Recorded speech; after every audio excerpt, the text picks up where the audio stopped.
Hi there everybody, welcome to another video. On today's video I have this Honda CRV 2012 and I'm going to be changing the oil and the oil filter. Also we're going to change the air filter, going to top up some screen wash fluid, and we're going to check the coolant level and percentage of antifreeze with this little device here. So I warmed up the car for about 10-15 minutes so it's warm so the oil can drain a bit easier. Anyway, we're going to start by topping up some screen wash fluid in this car, and if you get your bonnet open you're going to find the little container for the screen wash fluid right here. So take that little cover out and get your screen wash fluid and pour it in there. So make sure you buy the proper fluid. You can buy it from any garage or petrol station. You can buy it concentrated or you can buy it ready mixed. And ready mix may be easier. Pour it in there and keep your, if you buy a 5-liter one like this, you can keep it in your luggage compartment so you can always have this tank full. So remember, if you only put water in here, water can freeze and frozen water will not come out your jets during winter, and also it can expand if it's frozen and crack your tank. So a few things to remember there. And another thing is, if you put water mixed with some washing up liquid, it becomes very foamy, and when it comes out to wash your windscreen it actually makes a lot of foam and you can't see anything. So just buy the proper stuff. It's cheap enough, and I'm gonna get another one now because that didn't fill that up. So once your tank is nice and full, just close it, and we're pretty much done with this, and we can move on to checking our coolant level and also percentage of antifreeze. I'm going to use this little device here. It's a Worth device. It checks the percentage of antifreeze in the system and to what temperature it can withstand not freezing, basically. Coolant level in this tank here, and you may notice there is two lines. So there's one line here, so I'm just gonna get my lights down here. So this says there max for this line, and down here there's another little line that says minimum.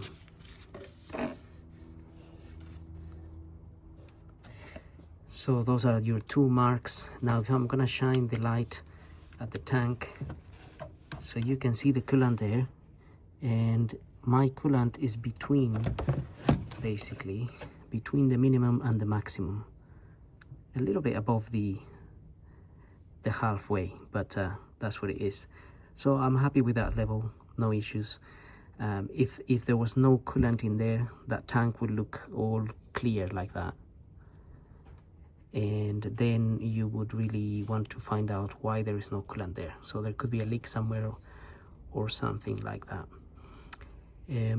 But this one is okay. And what we're going to do now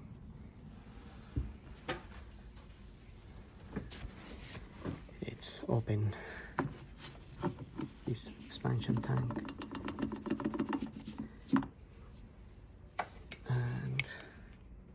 We're gonna get this tool in there.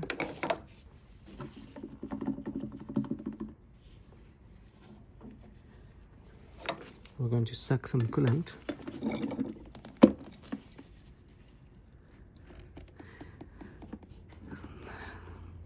And then we're going to see what temperature is giving us. So it's showing me there about -25. -25 degrees. That means that the temperature outside will have to be below -25, so -30 possibly, for this fluid to freeze. So that is a good level of antifreeze. And with this little gadget here you can also see more or less the color of the antifreeze. You can see it's a bit bluish, and also you can see it's nice and clear. So those are the perks of having one of these little. I'm pretty sure there are more modern ones, newer ones out there. This is quite old now. but it works, still works quite well. Then we can just put that back in there and close that little cap.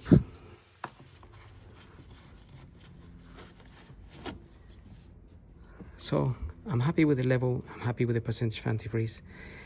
Nothing needs to be done, and make sure, the idea is that you do have some kind of antifreeze there. Antifreeze protects the engine from corrosion. So if you only have water in there, again, water can freeze and it can actually damage your engine.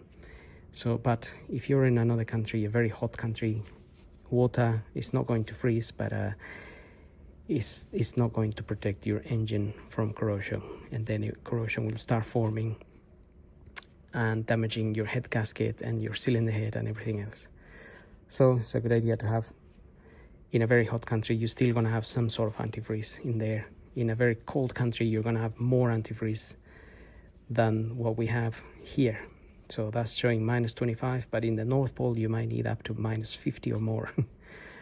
So I'm pretty sure that makes sense, common sense. Right, let's move on to our air filter. Our air filter is hiding here. If we open these clamps on the sides and lift this, that's where our air filter is.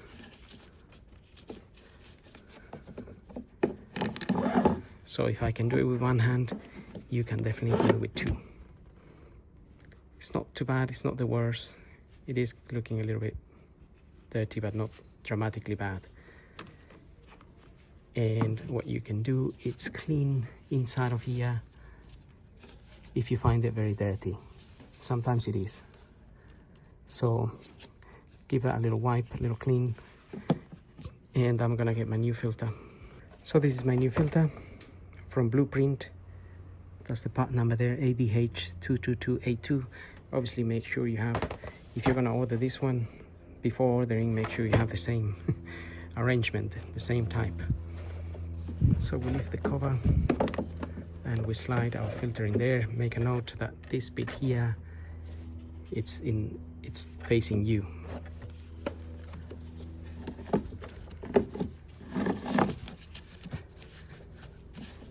And that's it.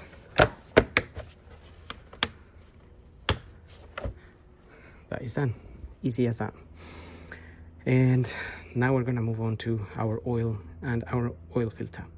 So if you look at your manual, this car recommends different oils, and again based on temperature and also the viscosity. So here's the manual. It shows you what oils you can use. Models with service reminder system, European models without service reminder system. This one actually, it is a European one without the reminder system. It says you can use ACEA A1, A3, A5 or higher grade, 0W20.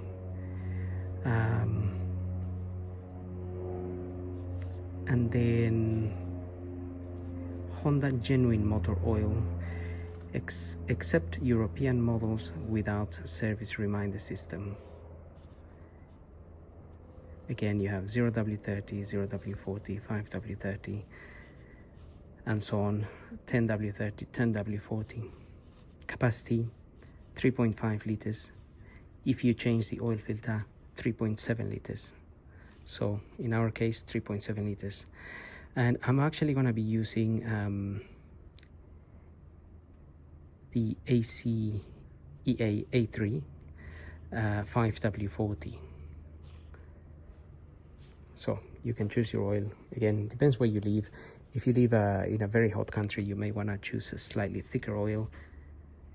If you live in a very cold country, you may want something like 0W30. So anyway, the oil filter I'm using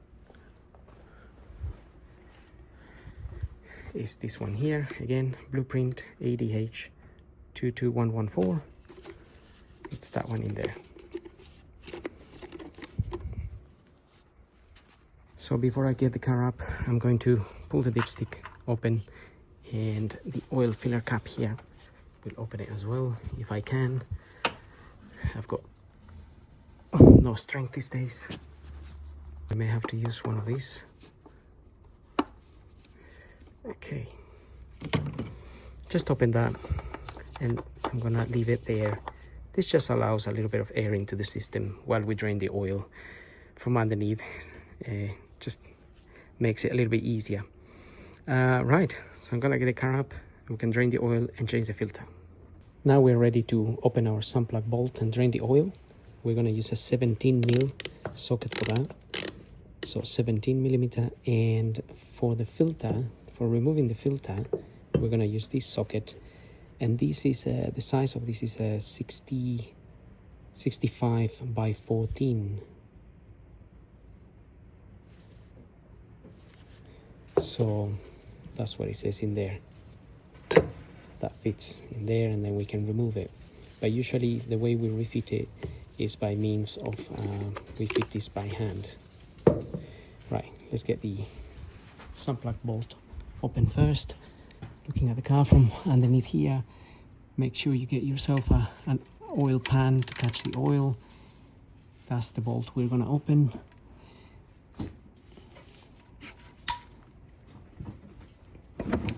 So that shouldn't really be that tight. And just remember, if the car's been running a lot, the oil can be very hot. So just be aware of that, because you can also burn yourself with oil.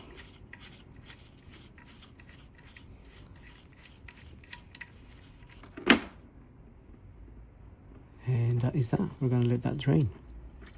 So the copper washer that was on this dropped into the oil pan. Anyway, I have a new one here. The size of that is 14 by 20 by 1.5 millimeters. So you can just Google that and you will get these washers. I actually got quite a lot of them from Amazon, but obviously I use these all the time. And usually this is a specific size because it fits, usually fits Mercedes and other VW cars. So I use this size plug quite a lot. Anyway, you may only need one. So that's the size. So that is ready. And our oil filter here, if you take that little cover out, you will notice there is a bit of oil around this O-ring. I like to put a little bit of extra multi-purpose grease on it, just so it slides nicely when we fit this back into the car. Right, so now we're gonna remove the old oil filter. Right, let's get this filter out. I'm gonna use the tool. So it shouldn't be that tight because normally we just tighten that by hand anyway. So it's gonna feel that it's like it's fairly loose. And some oil will drip from there as well. So make sure you have your oil pan sitting underneath. So I've got my oil pan, luckily it's big enough. While that is dripping, there is room for this as well.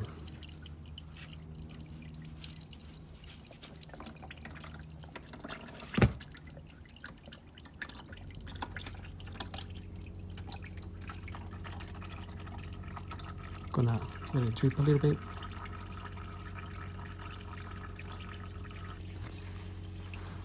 Okay, now I'm gonna remove the rest of it.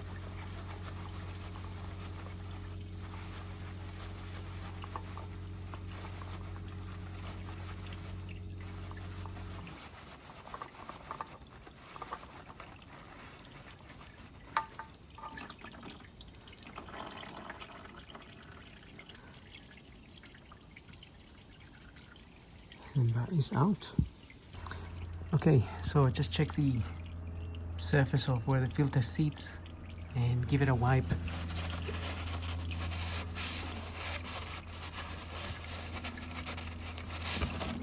So just make sure it's nice and clean before we put our new filter, and then we can do that. Get your new filter and get it in there.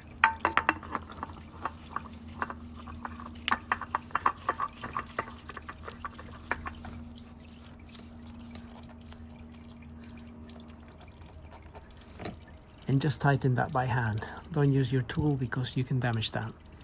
So get it by hand, obviously grab it properly, tight it by hand. And then this is still dripping a bit, so we'll wait a few minutes more. Okay, now I'm gonna fit my sun plug bolt back in.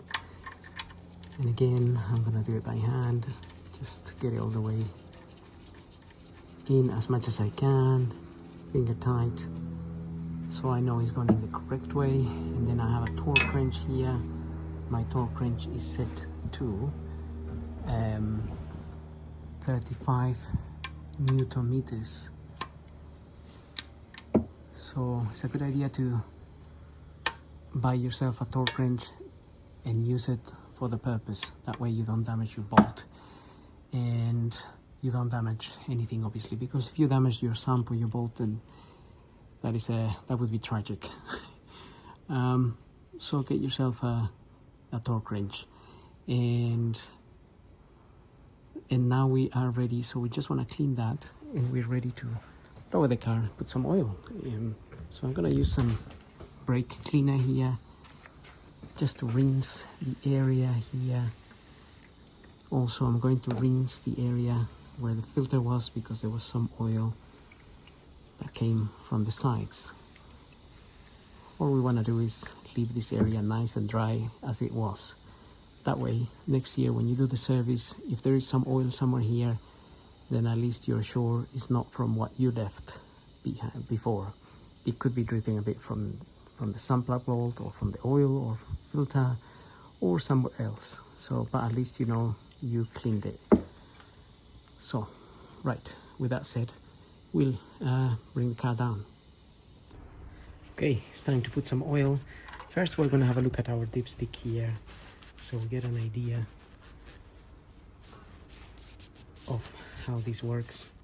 And on this dipstick, if you see it, so this area here, if you check your manual, this area here is the minimum, this area here is the maximum. So we're aiming to be up here. And as already mentioned, this car takes 3.7 liters and it's a 2-liter petrol.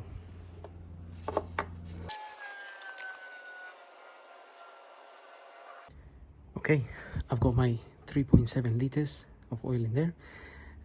So remember, 3.7 if you change the filter. If you don't change the filter, it's 3.5. So that means 200 ml remains in the oil filter after you run the car. So when we check our dipstick, it's going to look a little bit higher than the max.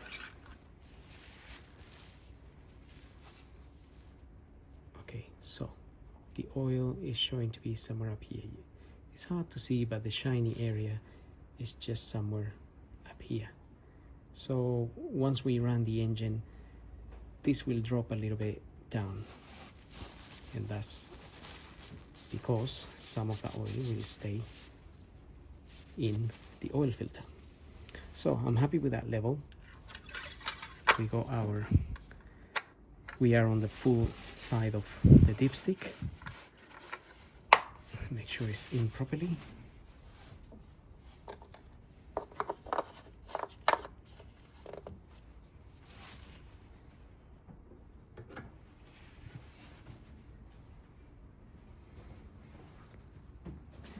Now I'm going to start the engine, and I always just like to make sure there is no oil warning lamps or any warning lamps coming in the dash when we start the car for the first time after changing the oil.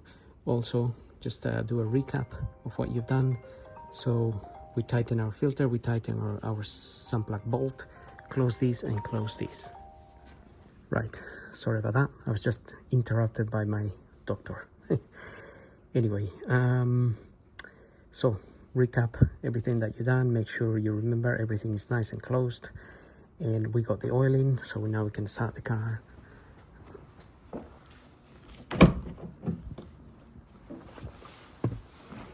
Press the brake.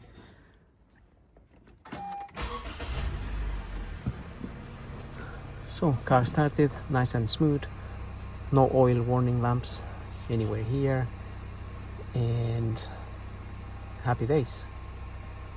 So what you can do now is go back to the engine bay and have a quick look at underneath the car, make sure there's no obvious oil leaks, and if there was, then obviously you can tighten your things a little bit more. But if you use the torque wrench and you use your hand to close the filter a bit tight, then you shouldn't really have any issues. So having said that, I hope the video helps. Don't forget to like, follow, subscribe. We'll see you all in the next video, and thank you for watching.